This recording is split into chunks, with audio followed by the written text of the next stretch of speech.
How to turn off Google Photos backup. In this video, I'll show you how to turn off Google Photos backup on your phone in just a few simple steps. Start by opening the Google Photos app on your device. Then, tap on your profile picture in the top right corner of the screen.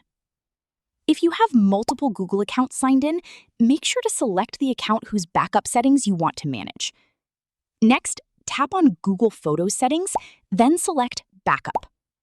At the top of the backup page, you'll see the backup toggle. Simply tap it to turn it off.